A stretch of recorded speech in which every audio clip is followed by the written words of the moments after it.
I'm going to talk about first about how the boat is kind of put together. So you got to understand how the boat's put together before you know what to look for, right? So the boat is put together with layers of fiberglass. This is a fiberglass boat, okay? And then it's covered in what is called gel coat, which is what you see here. And what that gel coat does is it protects the fiberglass, right? So if you hit something, okay, you'll first damage the gel coat before you damage the fiberglass unless you hit something really hard and splinter the fiberglass. The fiberglass in this boat is only about a 1/4 inch thick, okay? And where it gets its buoyancy and its stiffness, particularly in the older boats and all the boats up to about 2018, and then the whole process of how the boats were made changed. So anything up to a boat to about 2018 has big foam stiffeners that run along each side of the boat and along the sides of the boat, okay? And that's where the boat gets its buoyancy and where the boat gets its stiffness, okay?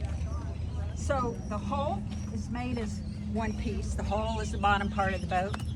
Then you have the pan with the cockpit that sits on that, and then you have the deck. This is the deck, and the deck attaches to the bottom, okay? Now, the mast step, that's what this is called. This is where your mast goes in. There's a tube that runs down from the bottom of the boat up to the deck, and it attaches to the deck about 1 inch down. So if you look inside this mast step, you'll see about 1 inch down where that tube attaches to the deck here. And on the inside in here, there is like a Bondo agent material they use that bondos that tube to the deck. This is the weakest part of this boat. So when you turn the boat over onto its side, or you turtle the boat, let's just say the mast gets stuck in the mud or whatever, and wedges in here and puts pressure on this step, what you'll see is it'll separate right here in this weakest point where it goes to the deck. So when you turn a boat over, when bringing in, this is one of the areas you want to check, right? Make sure you don't have big cracks in here where you've had damage. Because once that separates, it allows water into the hull. Then salt water gets in the hull, it gets in the foam, and it makes the boat really, really heavy. It also needs to be drained, right? So that's one of the weakest points. The other weakest point in the boat is the daggerboard trunk, okay? And what normally happens in here is when you pull the board up and you're coming in, right? Or going downwind, and you wrap your bungee around it, it pulls the front of the board back, forward, and the bottom of the board back, and puts pressure on the back side of this daggerboard trunk and cause damage in there, okay? So that's why it's important when you're coming in that you look, right? The water's really shallow. How high do I need to get my board, right? So that's the second area. So if you run aground, coming in real hard, when you come in, make sure you check your daggerboard trunk. Make sure you don't have any damage in here anywhere, okay? So, how do you know you got water in your hull? How do you know where it's coming from? The way you determine where it's coming from is you do what we call a pressure test. Now, you never want, today we're going to be using a hairdryer, but you never want to take an air compressor with 120 pounds of air and just hold it in here hard, because you could theoretically separate the deck from the hull, right? So all you really need to do this is a good hair dryer. Okay, set it on a low setting. Cool. So what are the things that you want to check for? Anywhere hardware goes into the deck, right? So you see here we have hardware, the bow handle, and these screws. Okay, so theoretically, if these screws loosened or you had a strip screw here, then you could be getting water into the hole from here. This is called a fair lead, okay? This is another place that you can get water in if this either gets stripped, okay, or they're loose. Here's another spot. Rarely does this leak, but you can get water in here. Now, how do you know the mast step is leaking? if you fill the mast step all the way to the top with water, and that water starts to seep down, what does that tell you? It's going in. Now you got to determine where it's coming from, right? Where is that leak coming from? If you drop the water line below that little spot I told you about, an inch down, right, where this line is, if you drop it down, okay, and, well, first, if you put air into the hole, you got water here, it'll bubble. It'll bubble. You'll see it. Then you go, okay, was it leaking from here, or is it leaking below there? And the way you determine whether it's leaking below there is take some of the water out of the mast step below this point. Then you put air into the hole. If it's not bubbling anymore, what does that tell you? It's leaking here, right? From that spot. If it's still bubbling, then you got a leak below there. Then you got to determine. Normally, if that happens, it's coming from the very bottom of the mast step, where over time the mast is worn and worn and worn by rotating, and it's worn the bottom of the mast step out. It doesn't happen often, but it does happen. Does the mast rest on the bottom of the boat? It rests at the bottom of the step. At the bottom of the step. At the bottom of the step. And there's a little, it's kind of raised down there. Yeah. Okay, so it's not, when you say the bottom, It's like, it's the stopped tube, by the tube is mounted to the bottom. Yeah. So that's how you determine whether you got a mast step leak, okay? So the other place you can get water in is here. These are rivets, right? So I don't want to spend much time talking about how a rivet works, but the rivet goes into the hull, okay? And if that rivet is loose, like here's damage we got from a rack hitting this. Now I want you to notice something here. If you stand away from it, because there was pressure placed on this, see how the splash rail is raised here? Okay, when we put soap on here and get ready to do this pressure test, there is a possibility that this is going to leak. And if it does, the fix is to take this off. Once you take these rivets out, your best bet is to put an inspection port hole here and through bolt all of these. Instead of using a rivet, use a bolt and through bolt it and attach it to the back side. So these are not inside the hull. If you put your hand under here, you can see they're actually inside the cockpit area, so you don't have to really worry about these. The other thing is this rudder bracket. It's called a gudgeon, and this can leak if these screws are loose or stripped. And the other thing you have to check, how many of you have had a problem with your rudder coming off of the bracket? Ever had that problem? Well, why you have that problem is too, depending on what kind of rudder cheek you had, because they remade those rudder cheeks and they were fatter, right? But they didn't change the rudder pin. Right.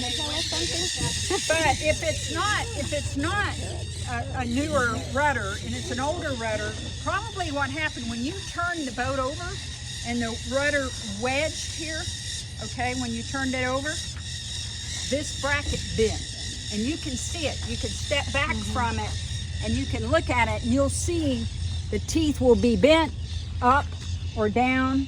And then what I do is just take a pair of curved jaw pliers, a large pair, stick them right here in the center, and just ease down and straighten it back up, and you're back in business again. The other place it can leak is right here. Well, these are eye straps, and this is called a bridle, right? So it can leak here as well. Okay, the other place it can leak is in here, where this hiking strap is, where these mount inside.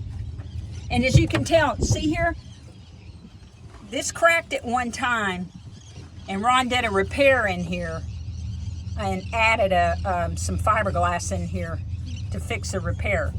Another spot it can leak is right in here, inside this baler hole, where the fiberglass is right here. Now, let's talk about the baler, because some of you guys took this baler off, right? And you said, oh, it's apart. I don't know, it's broken. I don't know what's wrong with it. So, this is how this works. This is the top side. It's got the little plug, right? This is the bottom side of the baler. The open part of the baler has to face the stern of the boat, right? And how this works is, when you're sitting still, the water rushes into this baler. This little ball you see in here, it has nothing in it but air. It pushes that ball, when you're sitting still, up against that little rubber bushing, and it keeps water from coming into your cockpit. But when the boat moves, when you start to move, the water rushes out of the baler, drops the ball, and allows water in your cockpit to go out. So if it's not working right, a couple things can be happening. Either this pin came out and you lost your ball, or you lost that little rubber bushing in there, or this little ball that's full of air has a pinhole in it, and it's now filled up with water, so when the water rushes in, it won't allow the ball to float up. So many things. Now, how do you test that? You take this out, you take a pair of needle nose, take that little bushing out, drop the ball out, drop it in water. If it sinks, it's no good. If it floats, it works. Does that make sense? And you put the little bushing back in there. When you reinstall it, you see this little O-ring? You take a product that's called lube tube, and it's the stuff we use on pool pump O-rings. It's a sealer, but it's a non-hardening sealer. So it'll create a seal between this O-ring and the hull. So you put a little bead of that around there. You're going to stick it on the underside. You're going to come from the top.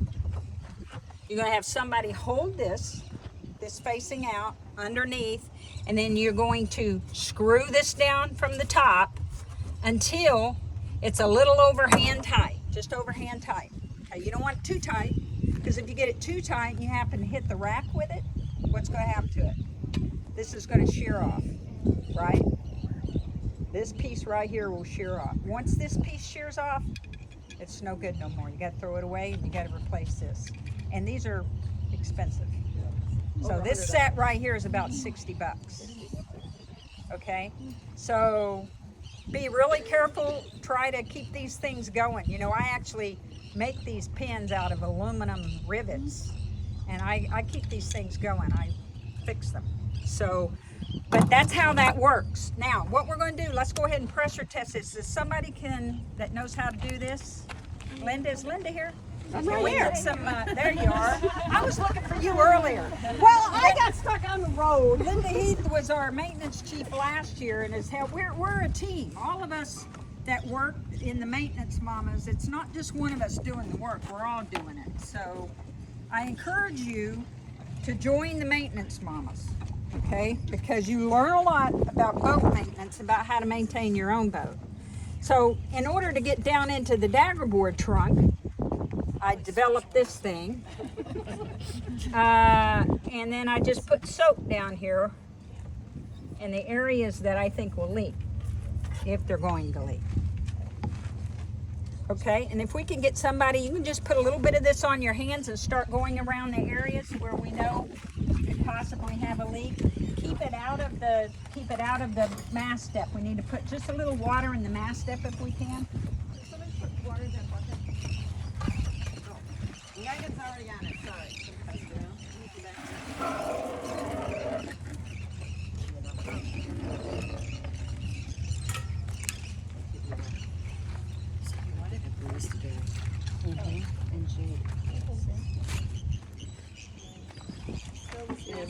I'm gonna guess if we got a leak on this boat right now, it's probably gonna be coming from the splash rail right over here. Yeah, that one you don't have to worry about. It's inside the cockpit. Oh, okay. Yeah, she thought we would be much more accurate than our poor. Little did you know. You got it around the bridle down there? Smells so lovely too. So there you go. It can be good. No, not there. Ooh. With these screws, and it goes under here too. So right here. Fill it all the way up. Okay, now, Fill it all the way up. yeah, all the way to the top. Right there. Okay, now, we're going to talk when we're done here. We're going to talk about what you need to be looking for if your boat was in there and something fell on top of it. Go ahead.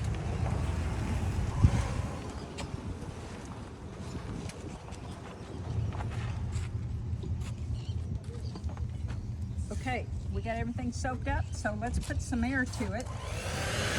Cool air. There we go. You see this, girls?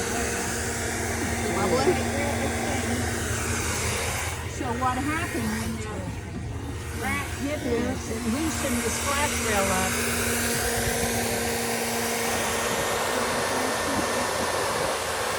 Okay, let's look up now look at the masthead. No bubbles, right?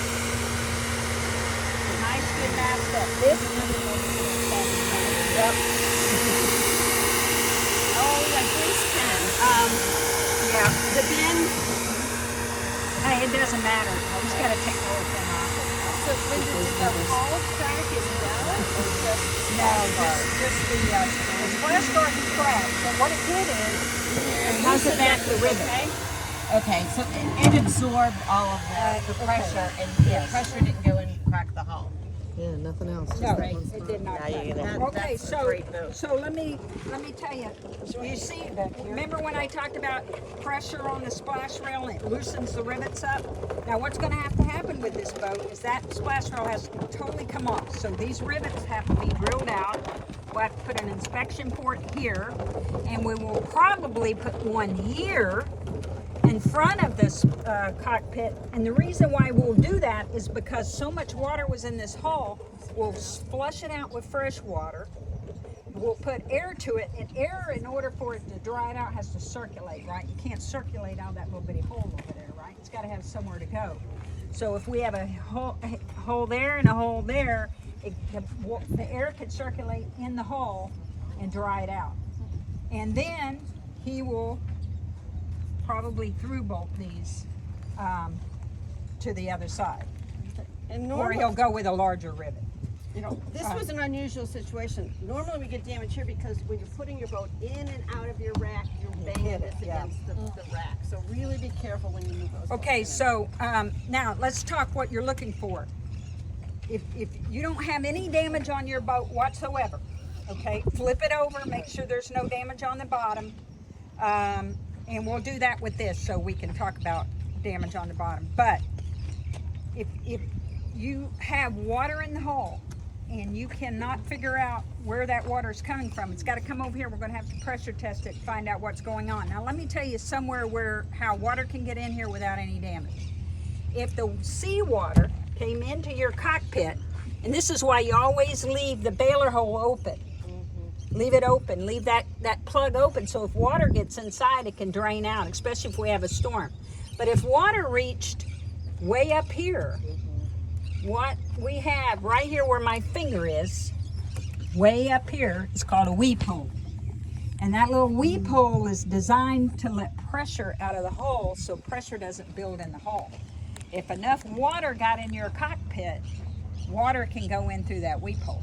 I live So- to tell the tale. So don't assume just because you got water in the hull that you got damage somewhere. It could have gotten so much water in it that it went there, or it got so high where the deck meets the hull, it could have came in through that area as well. So if you put your hand under here and feel, you can see where the deck meets the hull.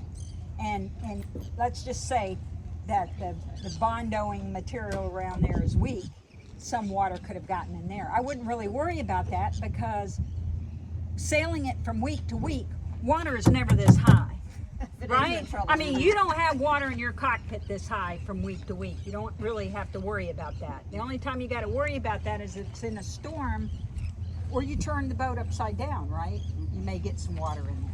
Are you suggesting that we take that out before a storm? No, I'm suggesting you Just keep keep the it plug open. open. Yeah, Okay, keep the all right. plug open. Yeah.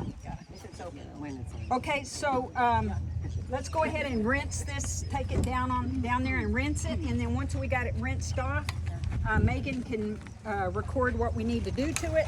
We need to put the bailer back on it, and then this is going to Are you run. gonna flip this one?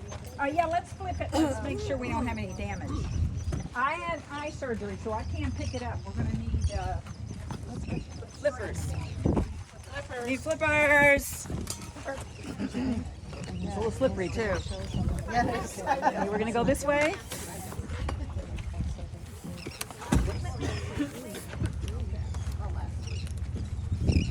It's pretty heavy, right? And that's because it had all of that water in there. So what we'll, when we Yeah, it's heavy. when we wash this out and dry it out, it'll probably reduce the weight of the boat, maybe a couple of pounds. But once you get water in there and it really soaks into the foam, you're going to have weight on it. Yeah. I mean, you'll reduce it some, but not that much.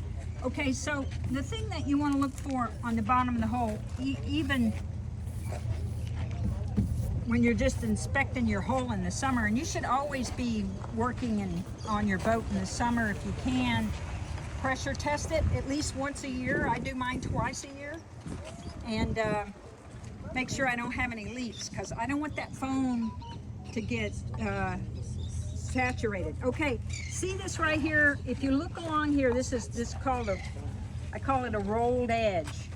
But you see these little pinholes in here? So sometimes the resin didn't they didn't finish these off well with the resin, and sometimes those little pinholes will suck up water. Now, believe it or not, you can suck up a lot of the water in these through this rolled edge, or even a small little bitty pinhole. Because in one of my old boats, I had a leak, and it was the size, literally, of a needle. And the only way I found it, I kept trying to find it, and I couldn't find it in the pressure test. We put it in Ursula's swimming pool, and I sat on it. And I had the inspection port in it, and I opened it, and I looked inside with the flashlight, and I found it. I was like, oh, hallelujah. That would have been a picture. Okay, so when you pressure test it, okay, once you flip it over, Upside down or right side up when you're in the pool? I had it up, right side up. I had an inspection port in it, and what happened was the pinhole was in the spline here. And somebody had gel coated it, but it wasn't gel coated well. And once you have, the other thing is once you have fractured damage of the fiberglass, unless you fix that, you're going to suck up water. It doesn't matter, right? So when I sat on it and put that pressure on it in the swimming pool and took that and looked down, I could see it easing in. And I flipped the boat over right about the spot, and then we grinded it out, and we found that area that was Very satisfying. yeah, Isn't it? it is. Especially when you've had it for a while and you can't figure out where it's coming from. Because as soon as I'd get out of the water, I'd go sailing, come back, get out of the water, and it would close up. You know, I couldn't find it. So, okay. Yeah. So who's got the soap? Yeah, damper. That's a good point. We'll talk about that. Okay, Jean had made a good suggestion. If you get water in your boat, a good thing to put inside of it is damperage. You get those damperage containers, and you got an inspection port in there. Just put those damperage containers in there and let them sit. They'll soak up all that humidity and water.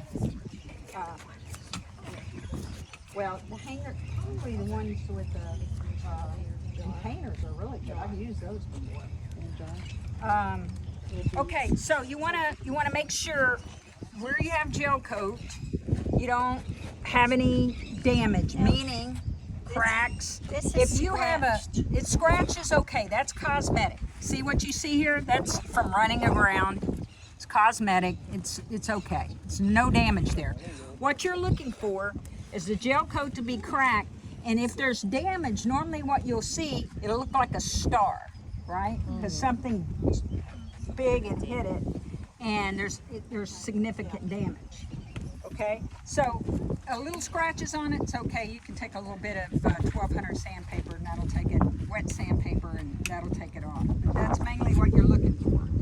Okay, is damage, and along here you would put some. Gone along here, and then you would go ahead and take your, side them on here. Put the Should we do that? yes. Let's go ahead and check it. We got it here. Let's Yeah, do it. let's- And then here's the thing. If you find it on the rolled edge, then take a grease pencil and mark where you find it. So when it goes to Ron's house, Ron is our guy who does all of our gel coat and all of our fiberglass because he has a shop and he gives us a good deal. And he takes care of us. So if we need gel coat or fiberglass work, Ron does it. If it's hardware, we do it. Okay, there's no hardware on anything on this boat or on that sail that we can't fix. Okay, so the only thing that has to go to him for is, you know, damage, fiberglass damage and gel coat. So if your baler isn't working, we fix that. If your bridle's broken, we fix that. If your ratchet block's broken, we fix that. If your sail's broken, we fix that. Okay? And that's all part of summer maintenance. So if you join us, you learn how to rig your sail, how to take care of your sail. So you learn a lot by being in the maintenance model.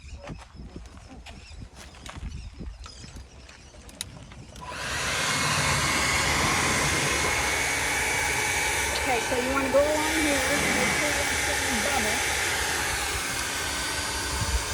Yeah, this is stress. But that's kind of normal, especially if gel coat is cold.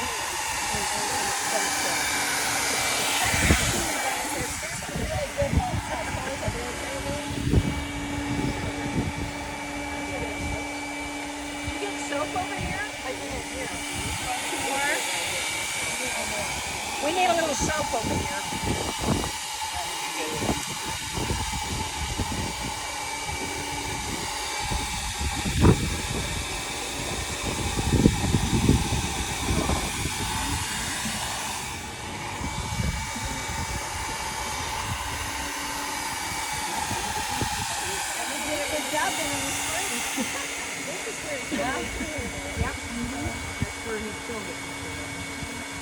Okay, well this boat, besides the fact that the rail got damaged unfortunately, because this is a good boat, all these 90 boats were made by Sunfish Laser. This company that makes it now is Laser Performance.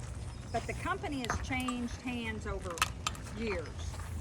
And these boats that are like 94 to 98, these are great boats. They were made really, really well. The early Vanguard boats, that's 97, I think.